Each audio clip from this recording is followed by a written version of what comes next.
Dragon Ball Super, episode 21. Let's talk about this. Alright,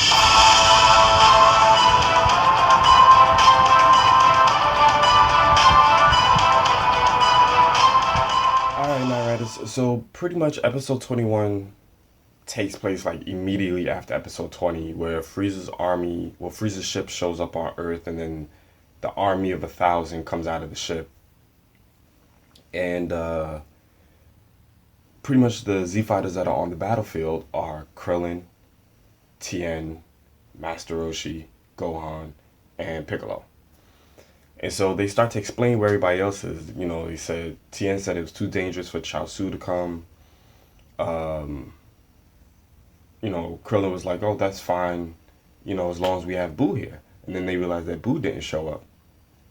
So they're like, "Where's Boo?" So Gohan was like, "Well, Boo went to sleep and he won't wake up. It doesn't matter if you shake him, push him, tickle him. He's not waking up." And so they're like, "Okay, well, we just gotta hold out until Goku and Vegeta come back." So pretty much when Frieza shows up and he's looking at everybody, Frieza recognizes Piccolo and recognizes Krillin right away. And it was like, "I'm positive that I killed you before. Looks like you've been brought back with the Dragon Balls." Frieza was like, "That's fine. I'll just keep killing you and killing you. You keep coming back." Well, he basically was saying they could keep bringing you back with the Dragon Balls time and time again, but I'll just keep killing you again and again and again. So, oh, and Gohan also said that they didn't tell Goten and Trunks about it, so they're at home. And Bulma shows up with the space cop. I forgot his name. But basically what happens is once the fighting gets started, everybody's holding their own. They're fighting. The only one that didn't start to fight was Krillin. You find out that Krillin was he doubted himself. He was nervous. He was scared. And Frieza told his army, he's like, "Yo, you know what? Whichever one of you kills that one right there, I will let you have your own planet of your liking." So Krillin ended up getting surrounded. Everybody else got blocked off from trying to rescue Krillin. And so that's when Krillin fully realized, like, holy crap, I'm scared. Like, my body won't move. So one of the men from Frieza's army tried to attack Krillin, and Krillin dodged it with ease. Like, literally on sunlight, and just looked at his fist and then looked at the guy. And so every time the guy tried to hit him, Krillin just dodged it, and Krillin was in shock. He was like, his attacks were so slow, I could see them perfectly. So you see Master Roshi, by this point Master Roshi, bulked up his muscles. So he's telling Krillin, he was like, "Krillin, why are you so surprised?" He was like, "You've been through worse scenarios." He was like, you've witnessed epic fights from Cell to Boo to even Lord Beerus. So Master Roshi was like, "Your eyes are used to watching epic fights from superior fighters. Your eyes are used to it, so you should be able to see it. You shouldn't be surprised." So that's when Krillin realized, like, yo, you're right. My eyes got used to watching such more powerful fighters, and that I was able to keep up with them, that these regular fighters, everything looked like it's in slow motion. I'm paraphrasing. He didn't really say all that, but this is what you could pretty much tell. So then Krillin pretty much got the confidence he needed and started whooping ass. um, what else happened? So Frieza was pretty much getting pissed off. Like, there's no possible way that they can fight all of them and beat all of them. There's no way that the Frieza army is made out of these weaklings. So, what happened? I'm trying to remember why they ended up They stopped fighting. Because pretty much they realized, like, yo, everybody else is losing, and the Z fighters are barely taking hits. So they stopped the fight, and the short guy Sorbet, I think his name is. That's the guy that shot Goku with the ray gun in the movie.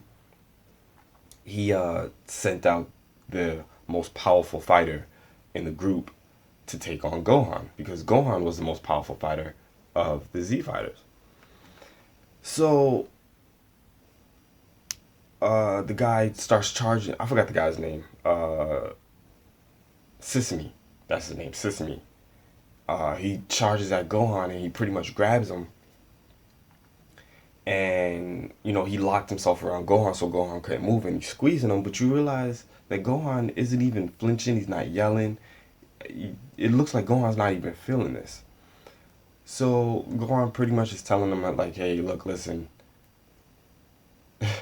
My child was just born. I want them to grow up in a peaceful world. And it's people like you that piss me off. Pretty much. And so, Gohan powered up a little bit. And right before Gohan attacked to get himself loose, there was a blast. And it went right through Sesame's back. And you found out that one of the other men that's part of Frieza's army shot him. And this is the bald pink guy, Tagoma, I think his name was.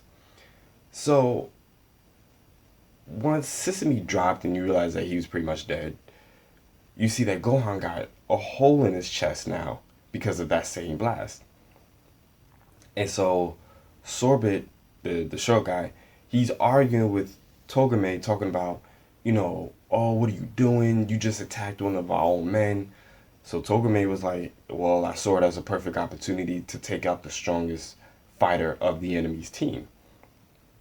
Then you find out that Togame was selected to go with Frieza to go train. So Togame is now more powerful than he was when you first saw him.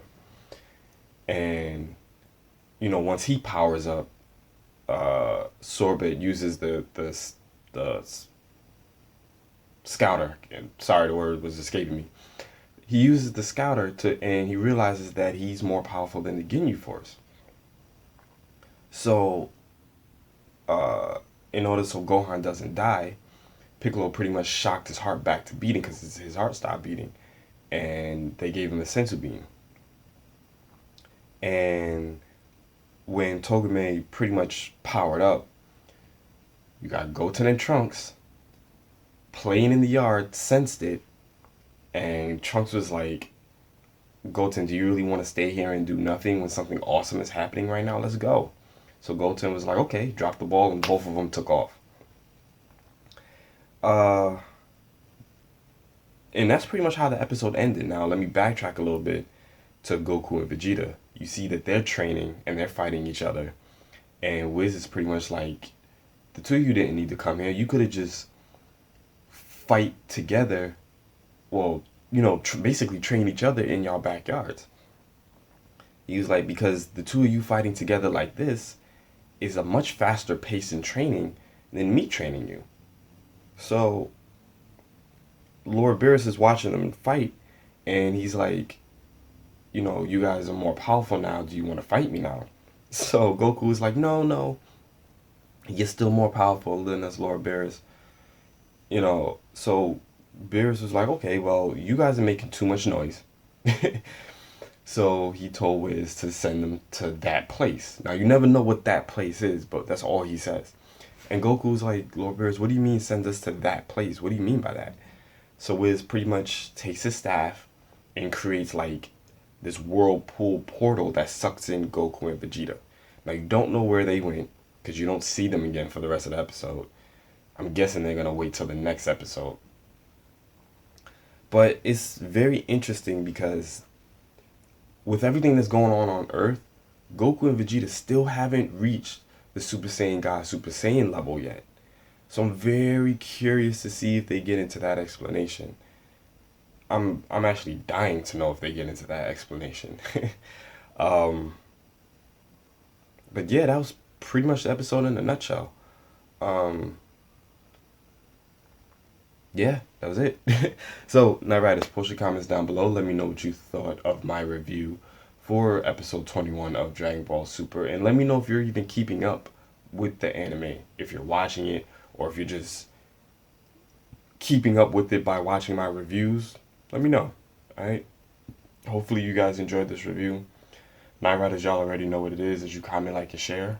But if this is your first time checking out myself or the channel, hit that subscribe button, become a Night Rider, and join us on our journey to 5,000 subscribers. And until next time, ride or die, Night Riders. We out.